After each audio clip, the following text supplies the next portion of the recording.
Student, जैसा कि अभी आपका टॉपिक जो चल रहा था लाइफ प्रोसेसेस, इस लाइफ प्रोसेसेस चैप्टर के अंतर्गत आपने डिफरेंट टाइप के लिविंग बीइंग में होने वाली different life processes, vital activities like as digestion, respiration, blood circulatory system, excretion system, तो डिफरेंट सिस्टम का डिस्क्रिप्शन आपको स्टडी करना है, जिसमें फर्स्ट टॉपिक आपका हमने लिया है digestive system in human beings. Digestive system में जो हमारे द्वारा इंगेशन किया हुआ फूड मटेरियल होता है, फूड स्टफ होता है, उसका इसमें आपका कंप्लीट डाइजेशन होता है, जिससे कि सभी न्यूट्रिएंट हमें उससे एब्जॉर्ब हो सकें।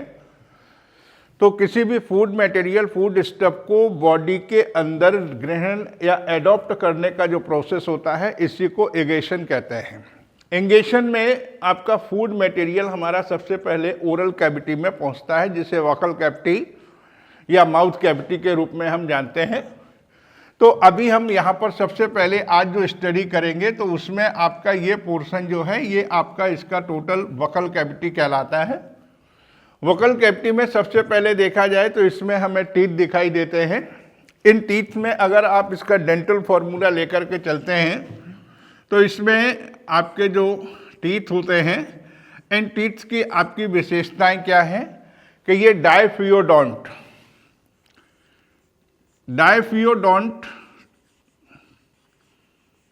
मीन्स क्या है कि इसमें आपके जो टीथ का डेवलपमेंट है वो 2 टाइम्स होता है। फर्स्ट टाइम मिल्की टीथ होते हैं, जिनको हम टेम्पोररी टीथ कहते हैं। टेम्पोररी टीथ आपके जन्म के बाद डेवलप होते हैं और आफ्टर दैट ये आपके निकल जाते हैं। तो टेम्पोररी टीथ में अगर आप देखते हैं, टेम्पोररी टीथ का फॉर्मूला जो है ICPM and M। I for incisor, C for canine, PM for premolar and M for molar. तो ये 4 टाइप के टीथ होते हैं। तो पहला आपका स्ट्रक्चर यही है कि डायफियोडोंट, यानी दांतों का डेवलपमेंट 2 टाइम्स होता है। First time temporary teeth and second time permanent teeth. ICPM की इनका नंबर अगर हम देखते हैं डेंटल फॉर्मूला में, तो 2/2, कैनाइन 1/1, PM 0 और M 2। इसका मतलब ये हुआ कि जो इंसाइजर हैं, ये आपके हाफ पोर्शन में 2 अपर साइड में, 2 लोअर जा में। अगर इसका डेंटल फॉर्मूला हम देखते हैं, तो ये हमारा अपर जा है। अपर जा में देखा जाए तो फॉर्मूला में हम 1/2 नंबर लेकर के चलते हैं, यानी हाफ पोर्शन। हाफ पोर्शन को हम आइडेंटिफाई करते हैं। तो इसमें लाइक एज इंसाइजर हैं, तो इंसाइजर फ्रंट साइड में 1 और 2 इस तरीके से। फिर इस आफ्टर दैट कैनाइन, फिर आफ्टर दैट प्रीमोलर नहीं है, और इसके बाद ये आपके मोलर होते हैं।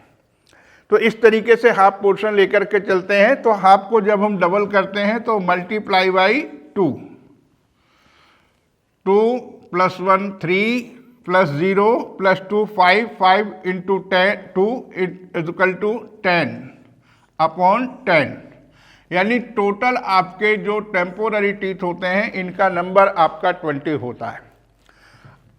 आफ्टर दैट परमानेंट टीथ जब आपके डेवलप होते हैं, तो इसका फॉर्मूला चेंज हो जाता है। ICPM and M। Incisor 2/2, canine like as 1/1, premolar 2/2 and molar 3/3। ये परमानेंट टीथ जो आपके होते हैं, तो इनका फॉर्मूला आपका जो डेवलप होता है मल्टीप्लाई बाई 2 + 1 2 3 2 5 3 8/8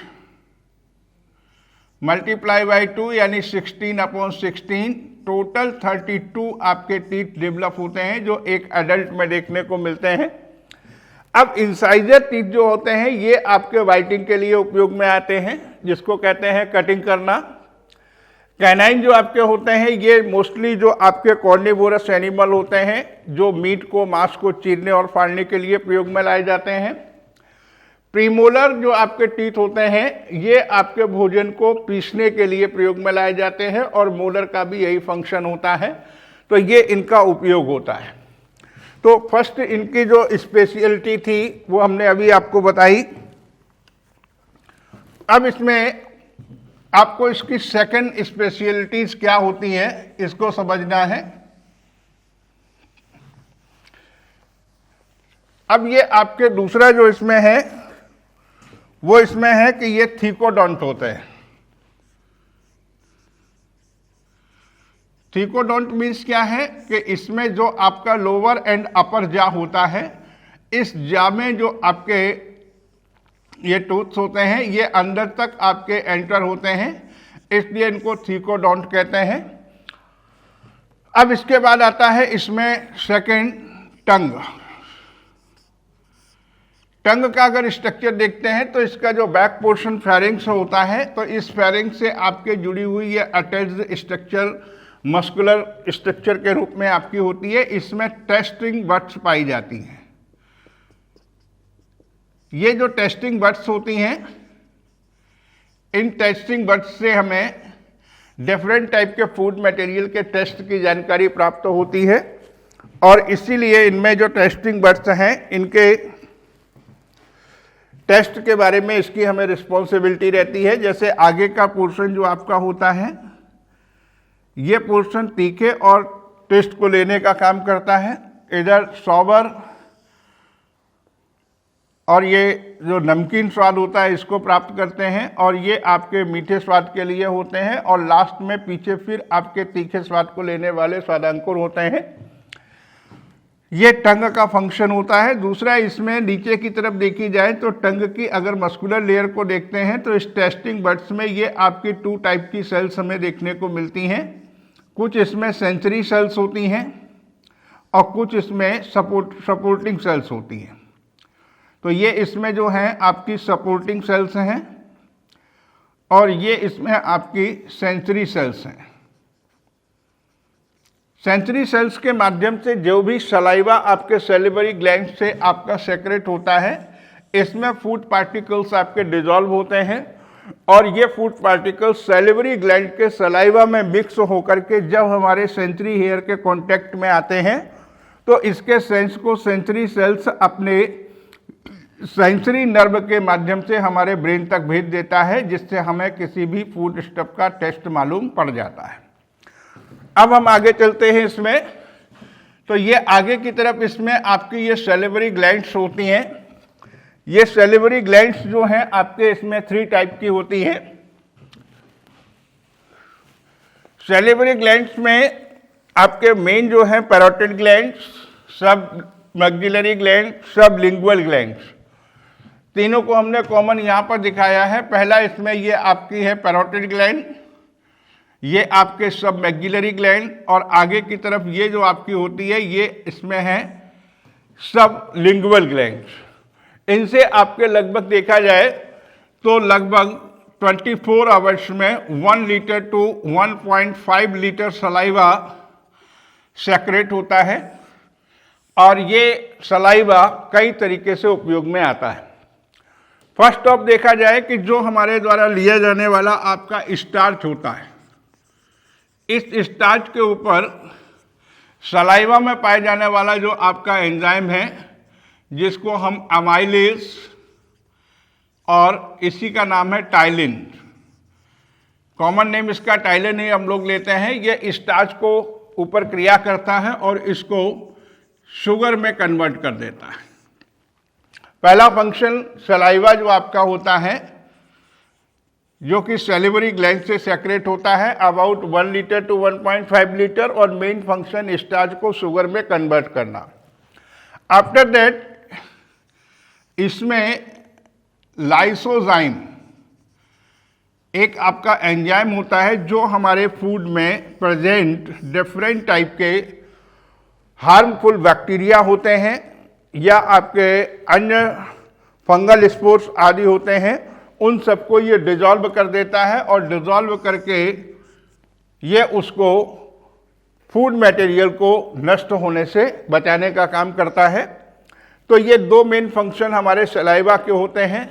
अब आपके टीथ के द्वारा डाइजेस्ट किया हुआ फूड मटेरियल यहाँ से होता हुआ ये आपका ऑइसोफेगस में आता है। ऑइसोफेगस में किसी प्रकार की कोई डाइजेस्टिव ग्लैंड्स नहीं होती हैं। मोस्टली इसकी जो आपकी लेंथ है 25 सेंटीमीटर के अप्रोक्सीमेट हमें देखने को मिलती है, और इसमें केवल मस्कुलर स्ट्रक्चर के रूप में यह स्ट्रक्चर देखने को मिलता है जो ट्यूब लाइक स्ट्रक्चर के रूप में है। इसका मेन फंक्शन है कि फूड मटेरियल को स्टमक तक पहुंचाना।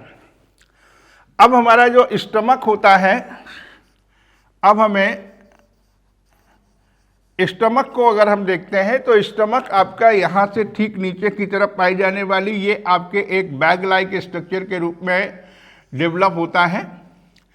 इसकी भी अगर आप लेंथ देखते हैं तो ये 25 सेंटीमीटर से लेकर के अप्रॉक्सीमेट 30 सेंटीमीटर के लेंथ का होता है, और इसका जो डायमीटर है वो लगभग आपका 15 सेंटीमीटर के अप्रॉक्सीमेट हमें देखने को मिलता है।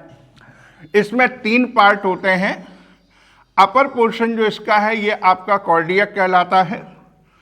ये जो पोर्शन है यहाँ से यहाँ तक का ये इसमें आपका फंडस कहलाता है, और थर्ड पोर्शन जो आपका होता है इसमें ये आपका इसका पाइलोरस कहलाता है। तो पाइलोरस, फंडस और कार्डियक तीनों पोर्शन मिलकर के आपके स्टमक का स्ट्रक्चर डेवलप करते हैं। स्टमक में फूड मटेरियल जो आपका होता है ये लगभग अप्रॉक्सीमेट अगर आप देखते हैं तो लगभग 1 to 6 आवर तक आपका फूड मटेरियल यहाँ पर हमें उपस्थित मिलता है। 1 to 6 आवर्स में देखा जाए तो फर्स्ट जो आपके डाइजेशन के प्रोसेस के अकॉर्डिंग देखें तो फर्स्ट 2 आवर्स इसमें आपके जो भी कार्बोहाइड्रेट होते हैं, कार्बोहाइड्रेट का डाइजेशन कंप्लीट हो जाता है। 2 to 4 आवर्स यानी फर्स्ट 2 to 4 आवर्स के बीच में आपका इसमें प्रोटीन का डाइजेशन हो जाता है, और आपका 1 to 6 आवर अगर देखा जाए तो इसमें फैट का डाइजेशन होता है। तो टोटल आपका फूड मटेरियल 1 to 6 आवर आपका यहाँ पर स्टमक में प्रेजेंट रहता है। इस स्टमक में कॉन्ट्रैक्टाइल मूवमेंट की प्रोसेस हमें कॉन्टिन्यूअस देखने को मिलती है। इस कॉन्ट्रैक्टाइल मूवमेंट के कारण जो मस्कुलर होती है, अनस्टिप्ड मसल से ये मिलकर के बना होता है, इसमें फूड मटेरियल को डाइजेशन के लिए अप्लाइड किया जाता है कॉन्ट्रैक्टाइल मूवमेंट का। अब मेन इसमें जो डाइजेशन आपका होता है तो इसमें हाइड्रोक्लोरिक एसिड HCl का सेक्रेशन होता है जो इसके एंजाइम को एक्टिवेटेड करने का काम करता है। दूसरा, इसमें HCl एक्टिवेटेड भी करता है। दूसरा, इसमें इसका जो फंक्शन है ये फूड मटेरियल को डंप करने का काम करता है। थर्ड, इसका जो फंक्शन है कि फूड मटेरियल के साथ जो आपके शेष बचे हुए बैक्टीरिया होते हैं, वायरस होते हैं, फंगल स्पोर्स होते हैं, तो उनको ये डिसॉल्व करने का भी काम करता है, जिससे फूड मटेरियल हमारा डिसॉल्व ना हो, खराब ना हो, वेस्ट ना हो। अब इसमें सबसे पहले फंक्शन हम देखते हैं तो इसके जो एंजाइम होते हैं वो HCl से हमने बताया कि ये एक्टिवेटेड करता है। लाइक एज पेप्सिन, ये एंजाइम पहले प्रोपेप्सिन के रूप में होता है।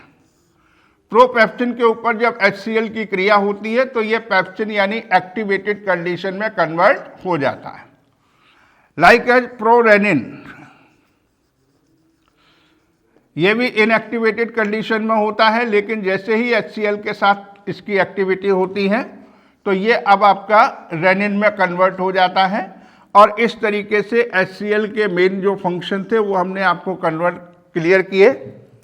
आफ्टर दैट स्टमक में डाइजेशन का प्रोसेस क्या चलता है, अब इसको लेकर के चलते हैं।